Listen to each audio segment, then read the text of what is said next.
One of the biggest questions in the Newcastle universe right now is who will be the next legendary guardian to defend our sacred castle of St. James Park. Rumors about our interest in young talents have been stirring the fan base ever since we witnessed Pope's dip in form after his injury. We're witnessing the beginning of the most powerful era of signings since the Saudi takeover, with a colossal budget of $150 million to completely transform our squad.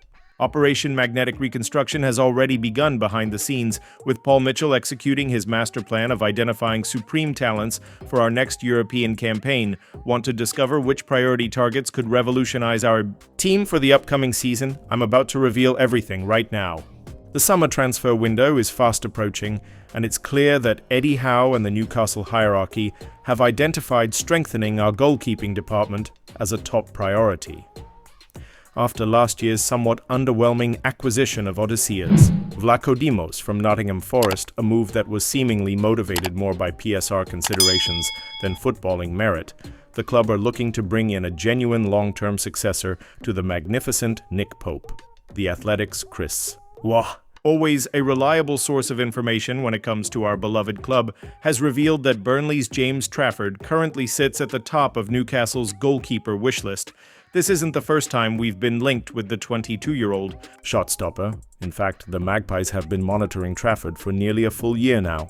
The lads just helped Burnley secure promotion back to the Premier League, but that doesn't seem to have dampened his enthusiasm for a potential move to Tyneside, with reports suggesting he's still keen on joining the best club in the world.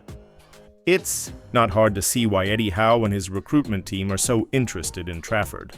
At just 22, he's already showing tremendous promise and has been a standout performer in the Championship. The confidence he possesses is exactly what you want in a goalkeeper.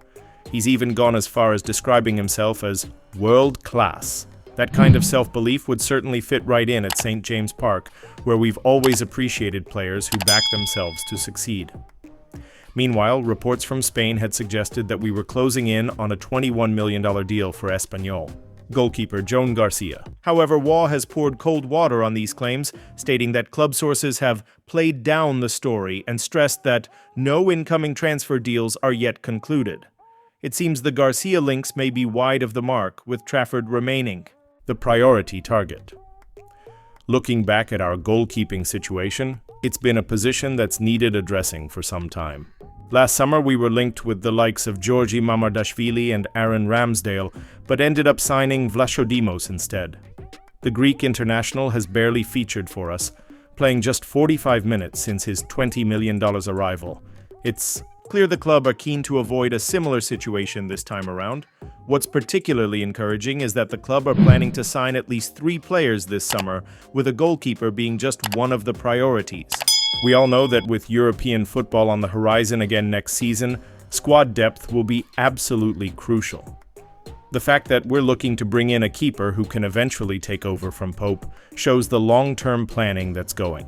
On behind the scenes, Pope has been tremendous for us since his arrival from Burnley, but having a quality understudy who can eventually take the #1 shirt makes perfect sense. Trafford certainly fits the bill, young, talented, and with plenty of room to develop further. If we do manage to secure his signature, it would be a real statement of intent and another example of the club's strategy of bringing in young, high-potential players who can grow with us as we continue our journey back to the top of English and European football. The question now is whether Burnley will be willing to part with their prized asset after securing promotion. Having just gone up, they'll be keen to keep hold of their best players, but Newcastle's pulling power has grown significantly under our current ownership. The prospect of playing in front of the Toon Army at a packed St. James Park week in, week out is something that would surely appeal to any ambitious player. Now let's turn our attention to some equally exciting news from Germany, where Borussia Dortmund sporting director Sebastian Kehl has given Newcastle United a major boost in their pursuit of talented young winger Jamie Gittens. The 20-year-old Englishman has been turning heads in the Bundesliga, and it now appears that our beloved Magpies are firmly in the race to bring him back to these shores. According to recent reports, Newcastle have joined the chase for Gittens, who's enjoyed an impressive season with Dortmund. 8 goals and 3 assists might not sound earth-shattering at first glance, but for a young player still developing his game in one of Europe's top leagues, those are promising numbers indeed. What's more, the lad has already tasted the highest level of club football, having featured in the Champions League final last season when he came on as a substitute for Jadon Sancho at Wembley.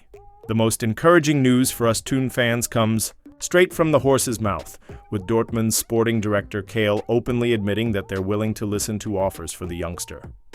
There's definitely a market for him. He's a very exciting player. We'll be having discussions soon. If offers come in, we'll have to deal with them, Kale told Sport 1 in what amounts to a come-and-get-him plea to interested clubs. What makes this potential deal even more intriguing is Kale's additional revelation about Dortmund's financial situation. We want to reduce wages, he admitted, before adding, "That said, it's possible we'll continue with some of these players, but some may no longer be part of the BVB squad next season." Reading between the lines, it's clear that Dortmund are under some financial pressure and may need to sell players this summer, a situation that could play perfectly into Newcastle's hands. With Paul Mitchell now established as our sporting director and a reported $150 million war chest to spend this summer, we're in a strong position to make competitive offers for top targets. After missing out on players like Abdulkadir Kusanov and Vitor Rice in January, the club will be determined to land their priority targets this time around, and Gittens could be one of them. What's particularly appealing about Gittens is his English roots, which would help with the homegrown player quota. He began his academy journey at Reading and Chelsea before moving to Manchester City and eventually Dortmund. A return to England shouldn't present any adaptation issues for him, which is always an important consideration when signing players from abroad.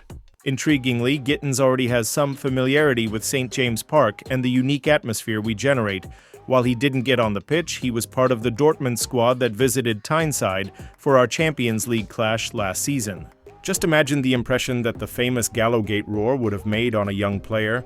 That taste of the St. James Park experience might well have planted a seed in his mind about one day playing there regularly. The fact that Newcastle is showing interest in players of Gittens' profile, young, talented, with significant potential for development and future resale value, demonstrates the smart recruitment strategy we're employing. Under Eddie Howe's stewardship, we've seen young players flourish with the likes of Alexander Isak, Anthony Gordon, and Tino Livramento all taking their games to new levels. Gittens could be the next name on that list, while we're also still being linked with more established Premier League stars like Brian Mbeumo and Mark Guehi. Adding a raw talent like Gittens to the mix would provide an exciting blend of immediate quality and future potential. The report suggests Guehi might be eyeing a move to Spain when his contract runs down, so alternatives will be needed if that particular pursuit doesn't bear fruit. The upcoming transfer window looks set to be one of the most important in Newcastle's recent history. With European football on the horizon again, strengthening the squad is paramount. The links to Trafford and Gittens show that the club is casting a wide net, looking at both established domestic talent and promising players from abroad. It's an exciting time to be a Newcastle fan, with the club clearly heading in the right direction both on and off the pitch.